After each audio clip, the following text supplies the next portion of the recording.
அனைவருக்கும் வணக்கம் மக்களே. உங்ககிட்ட ஒரே ஒரு மரம் இருந்தால் போதும், உங்கள் வயலில் வர குச்சியும் கட்டுப்படுத்தலாம், நோயும் கட்டுப்படுத்தலாம், செலவு வந்து ரொம்ப ரொம்ப கம்மியாகும். அது என்ன மரம்னு கேட்டிங்கன்னா அதுதான் பார்த்தீங்கன்னா இந்த வேப்ப மரம். இந்த வேப்ப மரத்தில் வந்து அவ்வளோ விதமான நன்மைகள் இருக்குது. டெய்லி நீங்கள் வந்து காலைல வேப்பங்குச்சி வச்சு பல் வளர்க்கலாம்.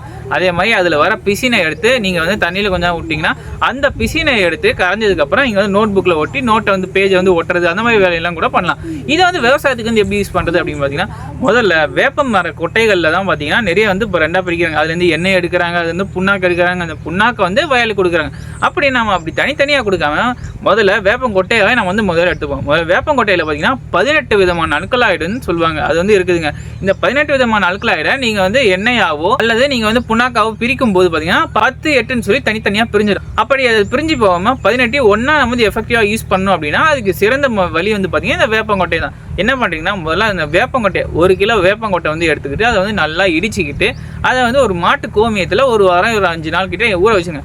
அதுக்கப்புறம் அதை வந்து எடுத்து என்ன பண்ணுறீங்கன்னு பார்த்தீங்கன்னா 10 லிட்டர் டேங்க்கில் 1 லிட்டர் வந்து கலந்து அது கூட ஒரு 100 கிராம் காதி சோப்பு வந்து கலந்து இதை நீங்கள் வந்து வயல் மேலே வந்து அடிக்கலாம். இதை நீங்கள் வந்து பயன்படுத்தும் மூலமாக இயற்கையாகவே பூச்சிகளை வந்து உங்களை வந்து கட்டுப்படுத்த முடியும். எப்படின்னு கேட்டிங்கன்னா முதல்ல பூச்சிகள் வந்து செடிகளோட வாசனையை வச்சு தான் வயலுக்கு வந்து வருது. அப்போ நீங்கள் இந்த வேப்பங்கொட்டை கரைசலை வந்து தெளிக்கும் போது என்ன ஆகும்னு பார்த்தீங்கன்னா அந்த செடி மேலே ஒரு லேயர் மாதிரி வந்து படிஞ்சிடும். அப்படி படியும் போது செடியோட வாசனையை வந்து மறையுது. அதே மாதிரி அது வந்து பூச்சிகள் வந்து தேடி முட்டை வச்சாலும் முட்டையெல்லாம் கூமுட்டையாக போய் வந்து பொறிக்காது.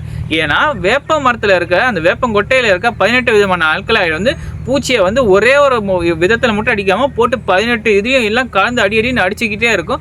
அதனால நீங்கள் மற்ற பூச்சிக்கொல்லினா வந்து பார்த்தீங்கன்னா ஜஸ்ட் ஒரே ஒரு கெமிக்கல் 1-2 கெமிக்கல் தான் இருக்கும்.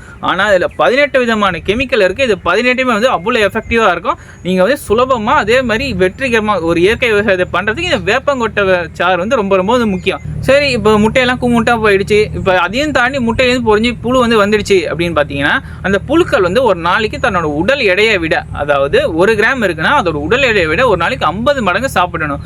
அதே மாதிரி அதில் 48 வந்து அது வந்து வெளியே அனுப்பிடும். அப்படியே அது வந்து 50 மடங்கு சாப்பிட்டாதான் ஒரு வாரத்தை நல்லா கை அளவுக்கு நல்லா வந்து பெருசாக அதை வந்து வர முடியும்.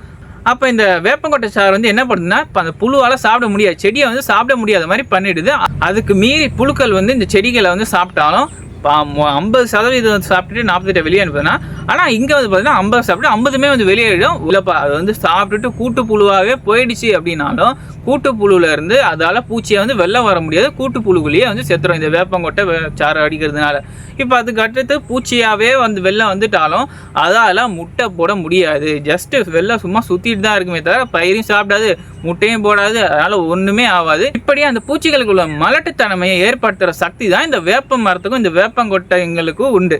ஸோ இந்த வேப்பங்கொட்டையோட நாம் வந்து இன்னும் வேறு என்னென்னலாம் வந்து பயன்படுத்தலாம் பார்த்தீங்கன்னா, நீங்கள் வந்து இல்லை இஞ்சி பயன்படுத்தலாம், இல்லைனா வந்து பூண்டு வந்து பயன்படுத்தலாம், இல்லைனா வந்து மிளகா, இதெல்லாம் வந்து வேப்பங்கொட்டையோட சேர்த்து இடித்து முக்கியமாக ஒரு 5லேருந்து 7 நாள் 1 வாரம் அளவுக்கு கோமியத்தில் ஊற வைக்கணும். அதுக்கப்புறம் அது எல்லாமே கோமியத்தில் இறங்கினதுக்கப்புறம் அந்த கோமியத்தை எடுத்து 10 லிட்டருக்கு 1 லிட்டர் வந்து கலந்து அது கூட 100 கிராம் காதி சோப்பு. ஏன்னா வேப்பங்கொட்டையில் ஆல்ரெடி இயற்கையாகவே எண்ணெய் தன்மை வந்து இருக்கும். அப்போ தண்ணியோட ஒழுங்காக கலக்கிறதுக்கு தான் ஒரு 100 கிராம் காதி சோப்பு வந்து நான் வந்து பயன்படுத்துகிறோம். சரிங்களா?